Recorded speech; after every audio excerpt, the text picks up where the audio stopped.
I wrapped it up very specially in this pillowcase, just for you. Cool. Yeah. Didn't want to get any last minute The scratch. inside is pretty. Yeah, but it's like the Yeah. I mean, it's No, this is worse. 50 years old. Just really busy. So, there it is. Yeah. Yeah. Don't shake it too hard. Well, now we have to preserve it just like this. Right. So I didn't clean it up or anything. He didn't clean it up when he gave it to me. That's just the way he did So it. how long have you had this? The end of the 1980s, 79 season, yeah. It just sits on a shelf in my house for all those years, and now some other people can see it. Yeah. That's all I ask. As long as you misspell your name. Tom. I'll do it. Yeah. Cool. Well, I'm gonna put it over here. All right. Where do you guys have a seat? Because I want to hear the whole story. My name's Tim Miller from Akron, Ohio. I worked for 39 years for the Goodyear Tire Rubber Company and was lucky enough for the first 8 years of that being working in the racing division as a race tire engineer. I'm Kenny Roberts. I had to ride his tires. So we won 3 world championships with him and ended up quite successful with the whole project. Your relationship going back early 70s? How'd you all meet? Well, we didn't meet till into 78. Correct. I know everything. Then, so what happened is Yamaha quit dirt track racing, and that puzzled me. And they gave me 2 options. I could ride a Harley Davidson in the dirt, and use their road racer, or go to Europe. They would give me a motorcycle and parts for a 500 in parts and $100,000. And I didn't want to ride a Harley, so I went, okay, so we figured out a budget. We needed about, well, more than $100,000. So I went to Goodyear. They flew me back there and said, okay, we're going to go to Europe with you. And I said, great, because I only raced Goodyears most of my life. I did all the development for the 700s and slicks, and with his, before him, a guy named John Smitty, we called him. And so they're going to go to Europe, and I said, but I need $50,000, or we're that short. And so it went from, going to Europe and helping me, and now needing money. So I had to stay an extra day and go to the board meeting for lunch. And after that meeting, we talked about, of course they threw questions at me. We talked about testing and blowing tires out at Daytona and all this stuff. And one of the guys said, hey, we're going to help this kid, right? And okay, Leo Mel was the head of racing at Goodyear, said, okay, you're in. So they gave me $50,000. I had to have a trailer because I had to haul the tires. So literally we were a race team with one motorcycle in it and a 250, we both, and a 750. And then we had a huge trailer because we had to haul our own tires. And we had to fit our own tires. Because the Goodyear guy wasn't there, we had to do it all. And so people don't realize that we were like the tire company behind the race truck. Now it's unheard of. You'd never get that. But then Tim came along and things started to happen. What drew you to Goodyear? You said you started using it. Because in America it was Goodyear tires. And then they kind of got outdated when road racing started gaining some popularity in America. Then Dunlap started in, and they had a little bit better tire than the Goodyear. So Goodyear started to develop the slick tire. And so that was about a year-long development to to get the slicks to actually work. And so I was connected because I was one of the top guys. So I did all their testing. And so I'd raced Goodyears, I developed Goodyears, and I raced dirt track with the Goodyear tire when nobody else would. And it was kind of a, hey, I want to go to Europe, and you will go with me. And they were not in Europe. I was the only Goodyear rider. There was no other Goodyear people. So they said, yeah, we'll go with you. Well, funny enough, Michelin just announced in Formula One they were going for a Ferrari. And Renault. And Renault. 2 teams, yeah. And they were kicking Goodyear's butt in Formula One, but Goodyear was kicking their butt in motorcycles. So it was kind of, they thought it was kind of cool. Tim, how about you? What was your take on Kenny's riding through the 70s? Have you seen him race here in America? Like I said, he worked with a Goodyear engineer named John Smith, and the first time I saw Kenny was John needed some tires taken to Riverside, California for a race for Kenny to run. Test or race? Was it a race or test? It was a race. Oh. The race was that weekend. The tires weren't made yet. He goes, Tim, could you get on a plane and bring these tires out and go to the race at Riverside? I had a Porsche 914 at the time. I had to go to the airport and I guess check him as baggage or ship him. I'm not sure how I did that, but the car was literally, huh? Where did you put the tire? On the inside, any place in the car that I could get a tire, I put a tire. I don't know, it was maybe 10 tires, maybe less, I don't know. You know, motorcycle tires aren't huge. Anyway, they were stacked around me and everywhere in my car. Drove to the airport, and I guess, I don't remember how I shipped them, but anyway, they were on the other end and I had to pick them up on the other end. But going to that race was the first time I met Kenny in my first motorcycle race that I'd ever attended. So that was my first introduction to Kenny. And I met Bryson and maybe Gary Howard was there. Yeah. Because they were all good buddies. But yeah, anyway. they would have been. Yep. Yeah. What did you think of his riding style back then? Well, in the office, John Smith had talked about Kenny for years and what a great racer he was, and you saw his records, man. And frankly, I was a car racing guy. I wasn't a motorcycle racing fan until I got to Goodyear and heard the stories and so forth, and eventually got assigned to him, as we'll find out in a minute. But anyway, I'd heard lots about Kenny and his personality, and I was warned on that. So. John prepped me. You survived. But I survived, yeah. I knew what to expect. So talk about 1978, Kenny's first world championship. So John Smith was his engineer at that time. I was working sports car tires department in the racing division. And John was his engineer, and they got along really well. John didn't go to every race, and in fact, John went to some, and then we had a division in Wolverhampton, England, racing division, and they sent a guy a couple of times who, from what Kenny tells me, he didn't get along well with that guy. But that's neither here nor there. So at the end of the 78 season, I don't know what happened between John and the boss, but John didn't like traveling to Europe so much because they'd have to go. But he was married and had kids.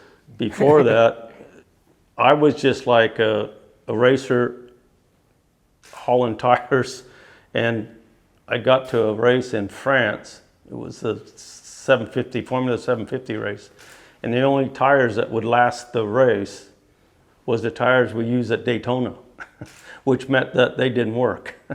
So, and I met a French journalist who worked for Goodyear. Public relations guy. Yeah. Bernard Caillet. Bernard Caillet, and he said, I don't understand you. You don't have an engineer here. It's like, yeah, I know. It's like, so he says, can you come to the hotel with me tonight for dinner? I'm like, no, I don't have a car. I have a motorhome. Oh, I'll take you. So we go to the hotel, and after dinner, he gets in a telephone booth. He says, please talk to Pilliot. He was the CEO, president of the company. And Bernard Caillet and Pilliot were in World War II together. Somehow they crossed paths in World War II and knew each other. Chuck Pilliot was the president. So I go, I never met him. So I on the phone, I hear you're having some tire problems. I said, well, yeah, the tires, this race, we didn't have a tire for this race. So we had to use the Daytona tires. And that's the ones that we push the bikes around with so we don't wreck the good ones. And so the next race was Madrid, which was a 500 Grand Prix. And Smitty shows up. I had to pick him up at the airport in a rent-a-car, and he's got tires under his arm. And he gets in and he goes, what did you tell Chuck Pilliot? I was like, I just told him we didn't have... Oh, he came down to the racing department and said, if this kid loses a world championship because of you guys, sayonara. He's like, wow. You said, I've never heard that before. And so people started showing up and tires started showing up. It was a rough because we only had one motorcycle. That meant that I had half the time to learn the racetrack as the guys I'm racing against because they had two bikes. So it was a tough year. I mean, my mechanics got so fast that changing the tires because we couldn't waste any time. Had 30 minutes of practice twice a day and then race. So they got so good at changing the tires, it started raining in England. And I was leading the championship at that time. So there's only 2 races to go, or 3. And Barry Sheen came in and changed tires. Because it started raining, we had slicks. My pit stop was 2 minutes shorter than his was. Because our guys knew how to change the tires quickly, and their guys didn't.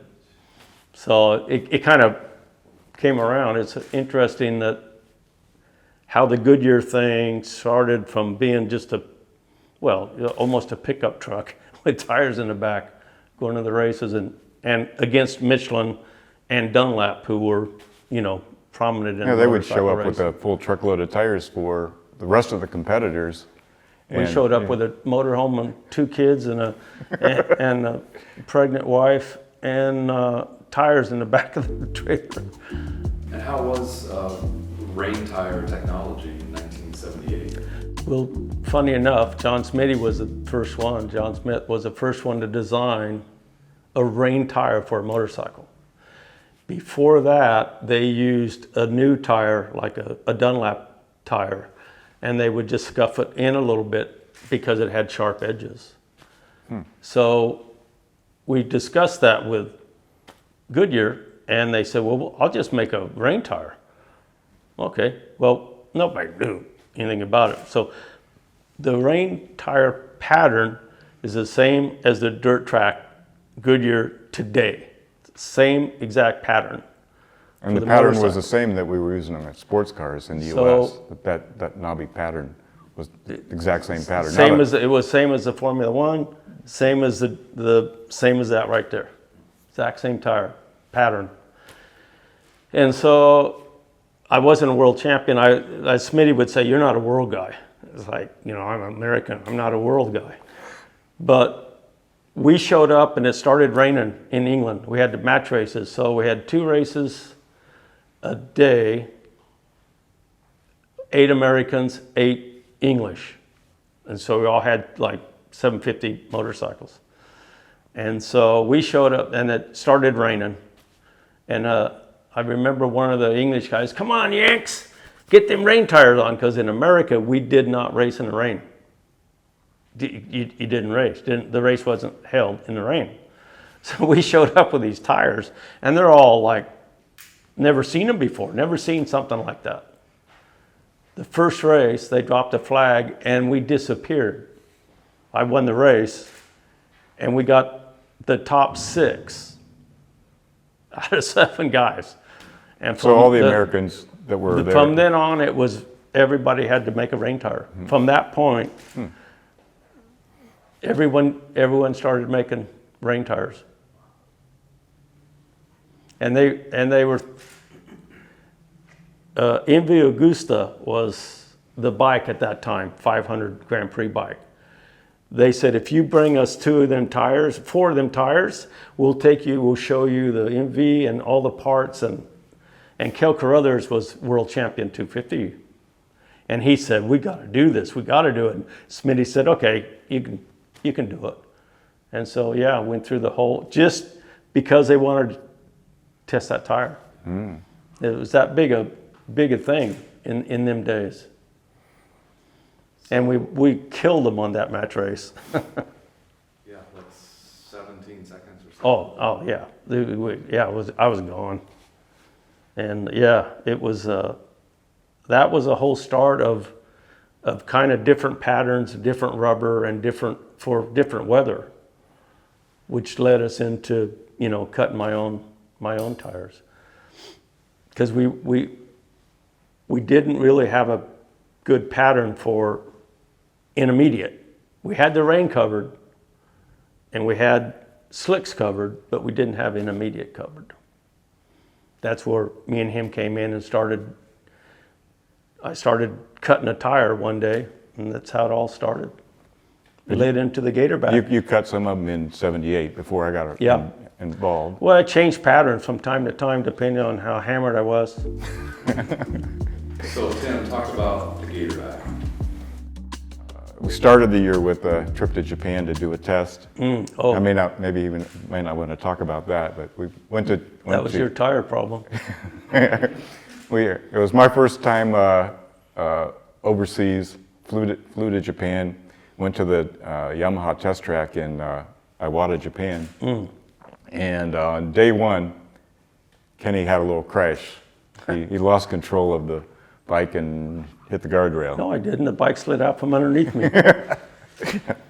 I guess I didn't word that properly. He said, I'd like to change the front tire because the Japanese has been using it and it's not wore all the way down. So no, I'm just going to learn the track anyway. 3rd lap track record, 4th lap didn't come around.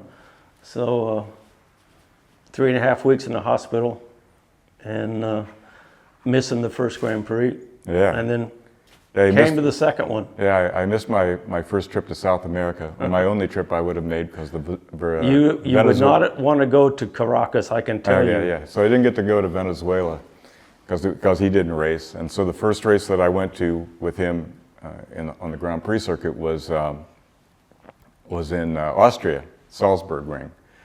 And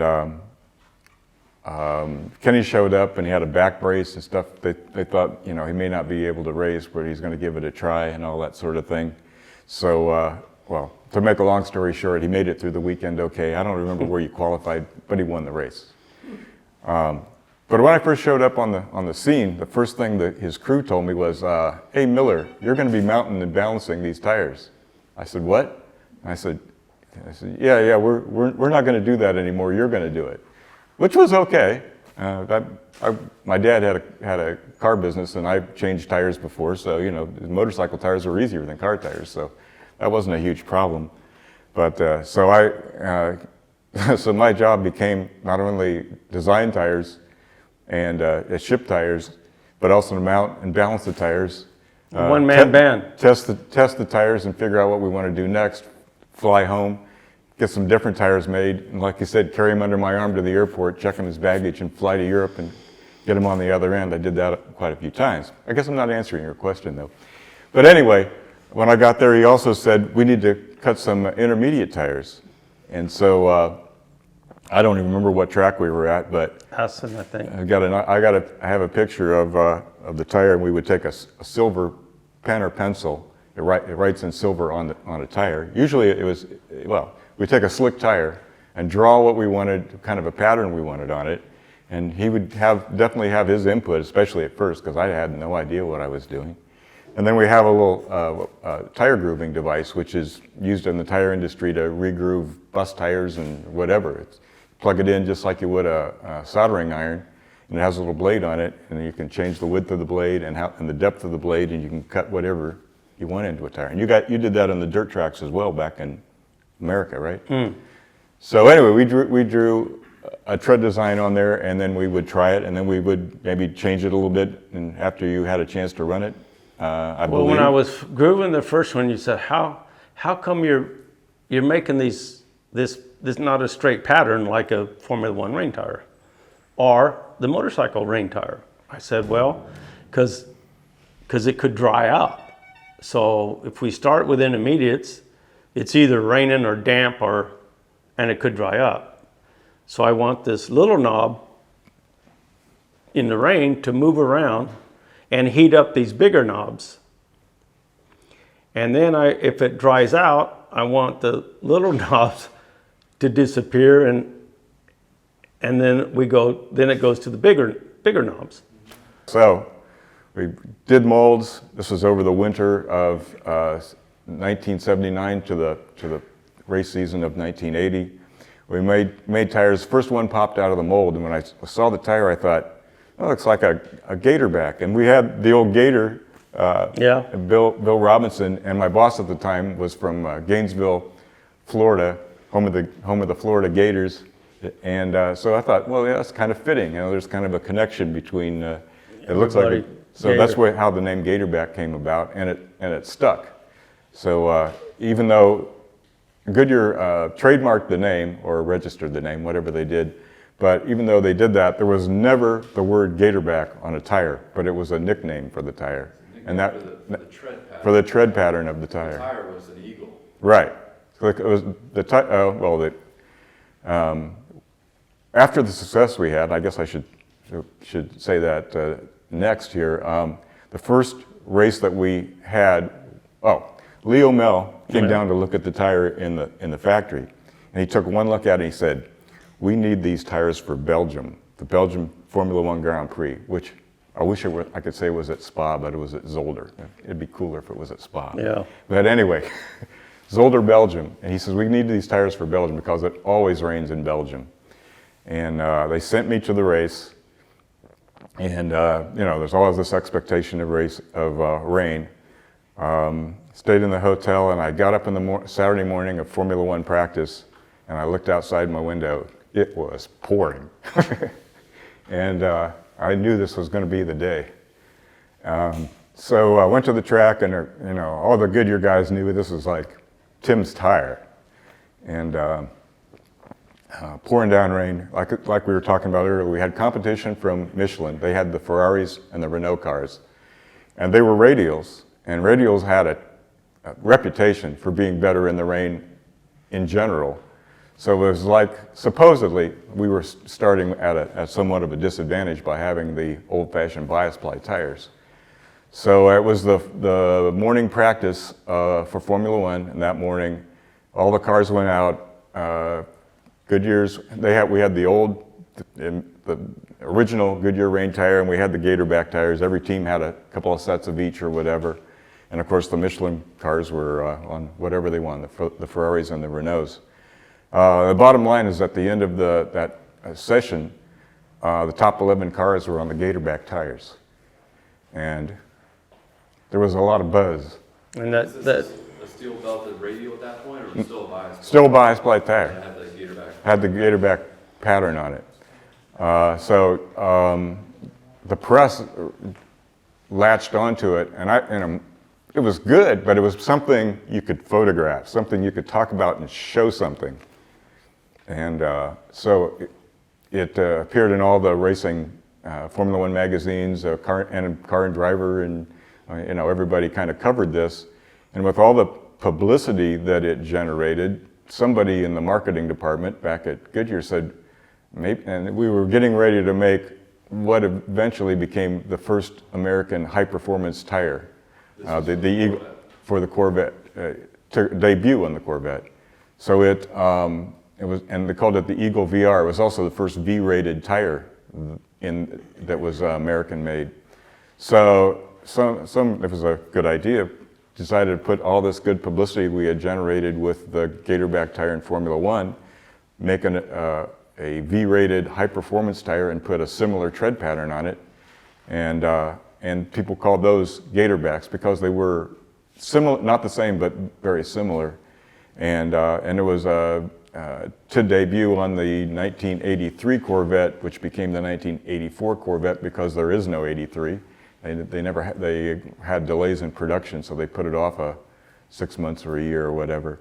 So it debuted on the 1984 Corvette. I guess that's called the C4 Corvette, and was successful. And I think there were Mustangs eventually on that. But General Motors Chevrolet Corvette made a deal with Goodyear that it would be on their car, to start with, and get a lot of publicity for them. And like I said, the first V-rated high-performance car made by an American tire manufacturer, and it became a replacement tire and on other original equipment cars. Now, it was called an Eagle tire, right? I can't help but notice the Eagle on Kenny's helmet. I'm curious as to which came first. Well, the Eagle on the helmet would have been first. Yeah. I remember when, at that time, Goodyear was debating. We came out with a tire, somewhat performance-related tire, and they called it the Wingfoot tire because of the wingfoot in the middle of the Goodyear logo, or Goodyear name. And somewhere along the way, somebody thought, to kind of highlight the American, the fact that we were an American tire company, that we could use the name Eagle. I'm sure they had to, register the name for tires and all that sort of thing. But Kenny was wearing an Eagle, I think. So no royalties then, I guess. Yeah. The royalty. He was the lone Eagle. Slipped through the cracks. And Kenny says that somebody at Goodyear designed his leathers and this helmet. And we don't know who. We don't know who it was, so But when we'll have to do a little the research on design was presented to me, like, we think this is, what do you think? And I went, wow, that's it. That's my helmet.